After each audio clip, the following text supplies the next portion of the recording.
One of my greatest convictions is the thing that limits the church across the world was the idea that it's all about training someone to be like me. But then the minute that the people in the pew begin to realize I have skills that my pastor doesn't have, I can do things in my company that my pastor can't do. There are spiritual things as well as entrepreneurial things. I can reach audiences that would never come to our church. Then that paradigm begins to really shift the church and people begin to get excited about their faith, Even the distinction where we have the spiritual leader as the spiritual leader, I really sense that it's a false dichotomy because the Bible calls us priests. The pastor must be an entrepreneur because you're always solving problems and entrepreneurship is solving problems. But then the entrepreneur needs to have the pastor's skills, which is bringing spiritual solutions to a broken world. And I feel like when that begins to happen, boom, something explosive, something beautiful happens.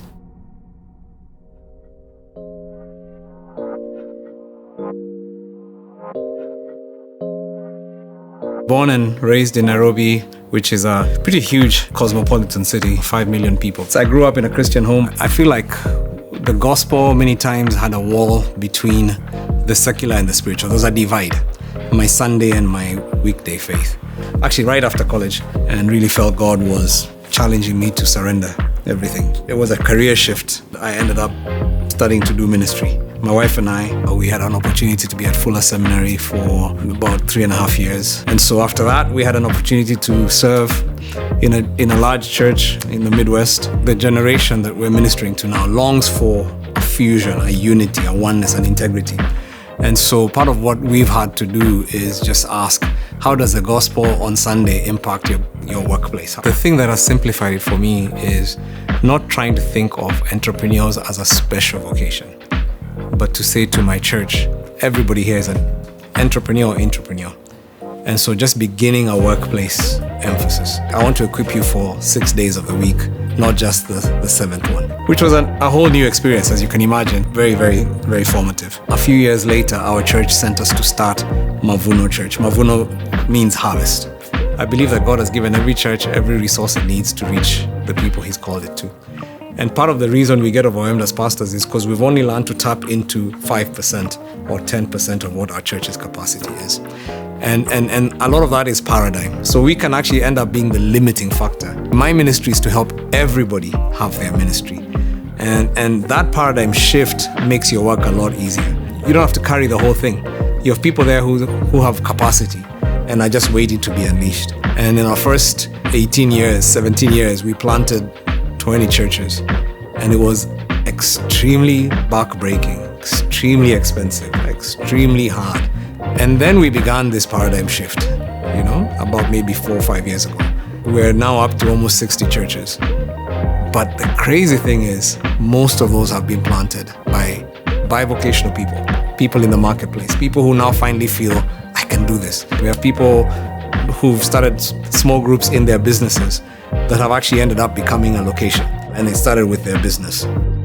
So we have stories that are really, really exciting stories about people entering in their area of expertise, and out of that, a church coming out of it. And you can imagine how passionate these people are about the gospel after that, because all of a sudden it's not, you mean I can do this? You mean that I'm called just like my pastor is called?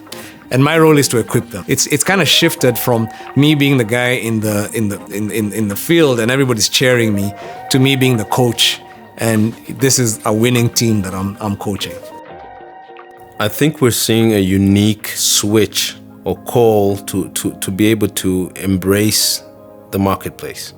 And there's a movement of pastors like Pastor Muriithi and other pastors realizing that entrepreneurship is very key to advancing the kingdom, to transforming communities, to bringing real lasting change. He's a pastor who has really shown that the church is more than just an area where you get spiritually fed, but where you get equipped to address all of the social and economical challenges in a society.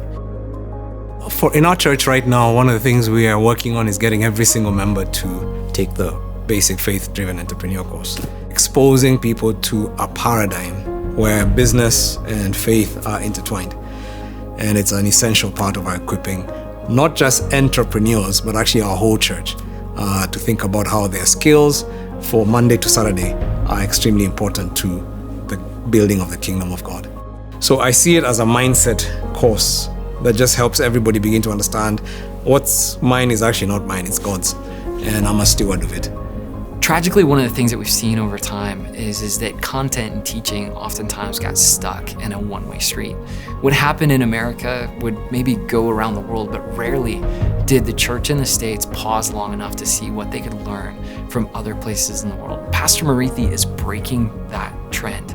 And Pastor Muriithi's story about bringing entrepreneurs and investors together and recognizing that importance speaks deeply around the world. And it speaks to this moment that we're in, that pastors and entrepreneurs really believe that if we can get through some of the barriers and the obstacles that keep us apart, we can do more together. The African church is extremely vibrant in ways that are very holistic.